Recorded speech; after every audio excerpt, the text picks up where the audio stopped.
Bonsoir et bienvenue à ce 57e épisode de Raptor Kiff. Ce soir, nous nous retrouvons pour le match opposant les Toronto Raptors aux Chicago Bulls et le match se déroule à Chicago le mercredi 14 février 2018, dernier match avant l'interruption pour le All-Star Game. Et le 5 de départ pour les Chicago Bulls est composé de Chris Dunn, de Zach LaVine, de Justin Holiday, le frère de Drew, Larry Markkanen et Robin Lopez au poste de pilier. Pour les Toronto Raptors, il s'agit de la même équipe qui joue depuis à peu près 40 matchs ensemble, c'est-à-dire Kyle Lowry, DeMar DeRozan, OG Anunoby, Serge Ibaka et Jonas Valanciunas. Et après 5 minutes et 32 secondes dans ce premier quart-temps, les Raptors mènent 17-11 face aux Chicago Bulls. Et pour le moment, quasiment tous les points, 14 des 17 points ont été marqués par Jonas Valanciunas et Serge Ibaka, qui font un énorme boulot à l'intérieur, un boulot de sape, puisque à chaque fois ils vont, toute l'équipe se dirige vers ces joueurs, ou tout du moins envoie le ballon vers soit Ibaka, soit Valanciunas, qui font un énorme boulot pour attaquer le panier. Il reste dorénavant 3 minutes et 21 secondes dans ce premier quart-temps et Chicago est revenu et même passé devant car ils ont fait un petit run de 7 points à 0 et donc Chicago mène 22-21 avec 3 minutes et 21 secondes restant dans ce premier quart-temps. À la fin du premier quart-temps, les Chicago Bulls mènent 33-27, beaucoup plus efficace en offense et surtout une défense des Toronto Raptors qui n'est pas du tout en place dans ce premier quart-temps. Pas beaucoup d'efforts fournis. C'est comme si dans la première unité, DeMar DeRozan et Kyle Lowry avaient déjà la tête au All-Star Game et pas au match de ce soir. Après 2 minutes et 25 secondes dans ce deuxième quart-temps, les Toronto Raptors sont repassés devant 37-36 et le coach de Chicago du coup qui appelle un temps mort puisque les Raptors viennent de marquer un beau 8-2 dans ce début de deuxième quart-temps et c'est surtout la défense de cette unité venue du banc qui fait la différence encore une fois et ce qui permet aux Raptors d'avoir rattrapé le retard accordé en fin de premier quart-temps. Il reste 4 minutes 42 dans ce deuxième quart-temps et les Toronto Raptors mènent à 50-45 et comme je le disais, c'est encore une fois le banc des Raptors qui fait le boulot, qui a rattrapé le retard accordé en premier quart-temps et qui maintient grâce à leur défense et la perturbation qu'ils créent dans l'offense des Bulls qui leur permet de mener de 5 points alors que le coach Dwayne Casey appelle un temps mort. Il reste 2 minutes et 29 secondes dorénavant dans ce deuxième quart-temps et les Raptors qui ont creusé un peu plus l'écart puisqu'ils viennent de marquer 6 points d'affilée tandis que Chicago n'en a marqué aucun, ce qui permet aux Raptors de mener 56-45.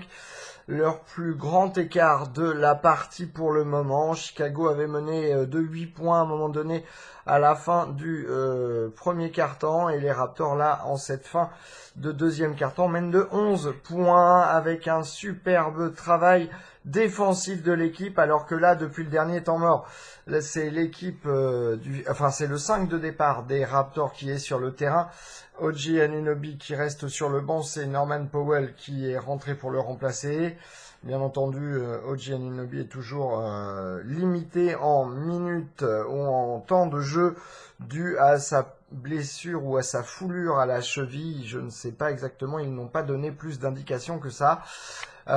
Du coup, un 5 de départ bien plus posé en défense qu'il ne l'était en début de match et cela fait plaisir. Le coach finalement sait trouver les mots pour les motiver dorénavant.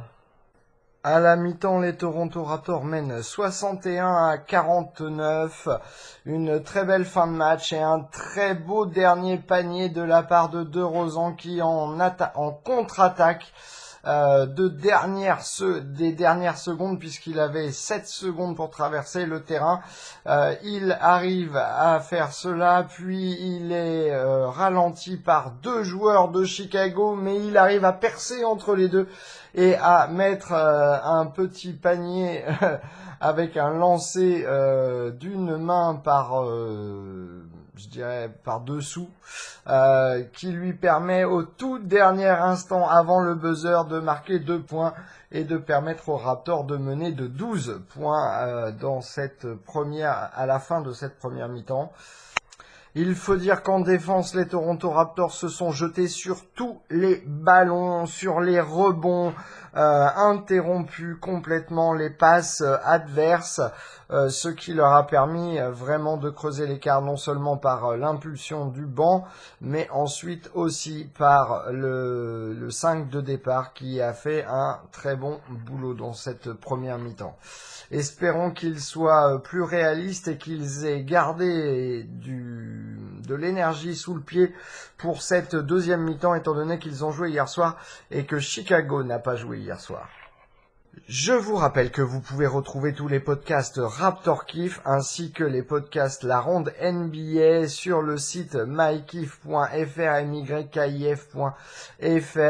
Bien entendu, vous pouvez nous retrouver sur YouTube, SoundCloud et Twitter au nom Kif, K-I-F plus loin, podcast au pluriel, P-O-D-C-A-S-T-S. Et vous pouvez nous retrouver sur la page Facebook Sport Kiff Podcast, sport au pluriel, podcast au pluriel également. Vous pouvez me contacter par mail à contact C-O-N-T-A-C-T @mykif.fr. N'hésitez pas pour toute proposition, critique, question, j'y répondrai avec plaisir. Après 3 minutes et 2 secondes de jouer dans ce troisième quart-temps, les Toronto Raptors ont creusé l'écart. Ils mènent dorénavant 75-57, 18 points d'avance. Et que ce soit leur défense ou leur offense, ils sont en train d'enterrer les Chicago Bulls qui n'arrivent pas à développer leur jeu. Après environ 6 minutes de jeu dans ce troisième quart-temps, les Toronto Raptors mènent 84-61, un plus 23 qui est très impressionnant dans ce début de troisième quart-temps. Et au rythme où vont les choses, les Raptors se dirigent vers un match record en termes de passes décisives, puisqu'ils sont déjà rendus à plus de 25 passes, alors qu'il reste un quart-temps et demi à jouer. À la fin du troisième quart-temps, les Toronto Raptors mènent 95-76, une configuration qui ressemble beaucoup à celle du match d'hier contre les Miami Heat, où ils menaient de 18 points à la fin du troisième quart-temps et ils se sont fait remonter dans le quatrième. Bon, il est évident que Chicago n'est pas Miami, en tout cas cette saison, et qu'ils n'ont pas les mêmes capacités à remonter dans un match, mais il faut toujours se méfier, surtout si les Raptors tombent dans le même piège qu'hier soir. Donc je ne vais pas m'avancer, mais je compte beaucoup sur l'unité venue du banc comme d'habitude pour faire un gros quatrième quart-temps et garder l'écart qui est à l'heure actuelle de 19 points et peut-être voire même l'agrandir si possible et faire en sorte que les 5 du départ ne reviennent pas sur le terrain s'il n'y en a pas besoin. Après 3 minutes et 9 secondes dans le quatrième quart-temps, les Toronto Raptors prennent un petit peu le large puisqu'ils mènent dorénavant 103-78 plus 25, donc 6 points de plus en à peu plus de 3 minutes dans ce quatrième quart-temps, ce qui montre bien que le banc des Raptors répond présent ce soir. Et le match se termine sur le score de 122 à 98 avec des Raptors très réguliers, 61 points dans la première mi-temps et 61 points dans la deuxième mi-temps. Un match relativement constant et complet de la part des Raptors, si ce n'est un manque de concentration en début de match, surtout au niveau défense. Mais rien de bien grave, les Raptors ont su gérer tout le reste du match et ont même fait un boulot assez impressionnant en troisième quart-temps, sachant que par exemple DeMar DeRozan n'a pas fait un excellent match en termes de scoring. Je vous donne tout de suite la feuille de match avec un OG Anunoby qui a joué 17 minutes, 5 points, 6 rebonds. 2 sur 8 au tir, 0 sur 4 à 3 points, 1 sur 3 au lancer franc, un rebond offensif et une faute contre OG Anunoby, 0 turnover. Serge Ibaka, pour sa part, a joué 25 minutes, 20 points, 7 rebonds, 2 passes décisives, 2 contre, 9 sur 12 au tir, 2 sur 3 à 3 points, aucun lancer franc. Pas de rebond offensif, un turnover et 3 fautes commises par Serge Ibaka. Jonas Valanciunas a joué 23 minutes, 14 points, 9 rebonds, une passe décisive, 2 contre, 7 sur 9 au tir, 0 sur 1 à 3 points, aucun lancer franc, un rebond offensif, 2 turnovers et 2 fautes sifflées contre Jonas Valanciunas. DeMar DeRozan, 27 minutes, 7 points, 2 rebonds, 8 passes décisives. 3 sur 11 au tir, 0 sur 3 à 3 points. Un lancer franc réussi pour un tenté, un rebond offensif, aucun turnover et une faute commise par DeMar DeRozan. Kyle Lowry a joué 26 minutes, 20 points, 7 rebonds, 10 passes décisives, un ballon volé. 5 sur 10 au tir, 4 sur 7 à 3 points, 6 sur 6 au lancer franc, un rebond offensif, aucun turnover et 2 fautes commises par Kyle Lowry. CJ Miles, 19 minutes, 4 points, 2 rebonds, 2 passes décisives, un ballon volé. 1 sur 2 au tir et c'est d'ailleurs 1 sur 2 à 3 points, un rebond offensif, un lancer franc sur 1 réussi, aucun rebond offensif, aucun turnover et 2 fautes sifflées contre CJ Miles. Jacob Poeltl a joué 21 minutes, 10 points, 7 rebonds, 2 passes décisives, 4 contre. 4 sur 4 au tir, aucun 3 points, 2 sur 2 au lancer franc, aucun rebond offensif, 3 turnovers et 3 fautes commises par Jacob Poeltl. Fred VanVleet, 17 minutes, 11 points, 2 rebonds, 4 passes décisives, 4 sur 11 au tir, dont un 3 sur 6 à 3 points, aucun lancer franc, aucun rebond offensif, un turnover et une faute sifflée contre Fred VanVleet. Pascal Siakam a joué quant à lui 22 minutes, 17 points, 6 rebonds, 2 passes décisives, un ballon contré, 7 sur 9 au tir, 2 sur 2 à 3 points. C'est, comme je le disais, bien meilleur résultat pour Pascal au niveau du 3 points et même du lancer franc. Je me suis avancé 1 sur 2 au lancer franc, un rebond offensif, aucun turnover et 3 fautes sifflées. Delon Wright a joué 20 minutes, 7 points, aucun rebond, 6 passes décisives, un ballon volé, 3 sur 7 au tir, dont 1 sur 3 à 3 points, aucun lancer franc, aucun rebond offensif, aucun turnover, 2 fautes sifflées contre Delon Wright. Norman Powell a joué 9 minutes, 2 points, aucun rebond, aucune passe. 1 sur 6 au tir, 0 sur 5 à 3 points, aucun lancer franc, aucun rebond, aucun turnover et une seule faute commise par Norman Powell, pardon. Je dis des bêtises en plus. Alfonso McKinney a joué 4 minutes, 3 points, un tir tenté, un tir réussi et c'était un panier à 3 points. Et c'est sa seule stat, il a commis aussi une faute. Lucas Noriega a joué 3 minutes, 2 points, 2 rebonds, une passe décisive, un ballon volé, 1 sur 2 au tir et il a tenté un 3 points qu'il a raté. aucun lancer franc, aucun rebond offensif, aucune faute et aucun turnover pour Lucas. Et voilà, c'est terminé pour les joueurs, pour les stats individuelles, parlons. Pour les stats de l'équipe, 122 points marqués, 50 rebonds, 38 passes décisives, ce qui en fait le record de la saison pour les Toronto Raptors. Ce n'est pas le record de la franchise, puisque en 1997, ils avaient réussi au mois de décembre 97 un match à 39 passes décisives.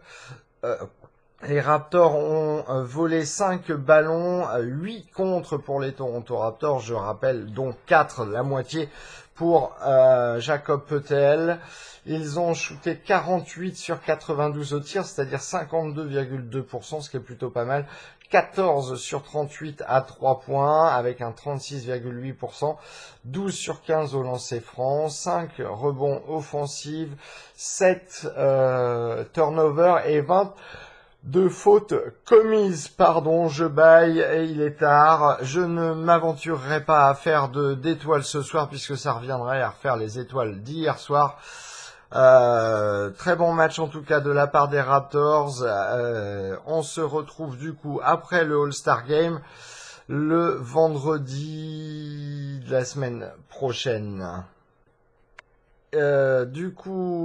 En effet, les Toronto Raptors, vendredi 23 février, recevront les Milwaukee Bucks, qui sont actuellement 4e de la conférence Est, tandis que les Toronto Raptors finissent avant la pause du All-Star, 1er de la conférence Est. Il y avait dans cette soirée d'autres matchs concernant la conférence Est. Philadelphie qui a battu Miami 104-102 chez eux. Les Washington Wizards qui ont battu les New York Knicks sur le score de 118-113. Les Los Angeles Clippers ont battu les Boston Celtics 129-119. Et donc Boston qui se retrouve avec 40 victoires et 19 défaites, tandis que Toronto se retrouve avec 41 victoires et 16 défaites en tête de la conférence Est. Je ne crois pas qu'il y avait d'autres matchs importants j'ai oublié Indiana. Et Indiana l'a emporté 108-103 contre les Brooklyn Nets. Voilà, c'était les matchs importants de la conférence Est. On se retrouve donc vendredi 23 février prochain pour le match opposant les Toronto Raptors aux Milwaukee Bucks. Allez, ciao les copains et bon week-end du All-Star.